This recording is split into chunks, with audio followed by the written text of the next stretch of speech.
ஒட்டுமொத்தமா இன்ஃப்ளூயன்சர்ஸ் எல்லாருமே ரொம்ப மோசமானவங்க, கெட்டவங்க அப்படின்னு நான் சொல்ல விரும்பல. என்னன்னா, அங்கேயும் நெறைய பேரு அதாவது அறத்தோட செயல்படுறவங்க இருக்காங்க. அங்கேயும் நெறைய உழைக்கக்கூடியவங்க இருக்காங்க.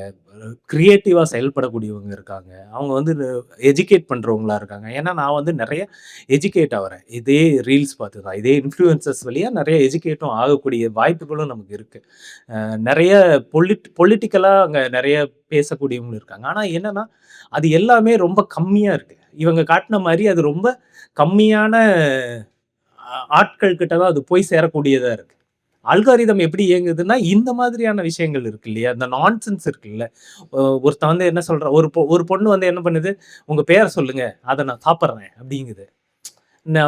மாது அப்படின்னா, எம் ஃபார் மேங்கோ, மேங்கோ சாப்பிட்டுட்டேன். ஏ ஃபார் ஏதோ ஒண்ணு ஆல்பன்லிபே சாப்பிட்டுட்டேன். அப்படின்னு சொல்லி டெய்லியும் வீடியோ போடுது. அப்ப அந்த அந்த பொண்ணு இதுக்காக டெய்லியும் உட்கார்ந்து யோசிச்சு, இதையே உட்கார்ந்து ஒரு வேலையா பண்ணிக்கிட்டு இருக்கு இல்லையா? இதுதான் அந்த கிக் எக்கானமி.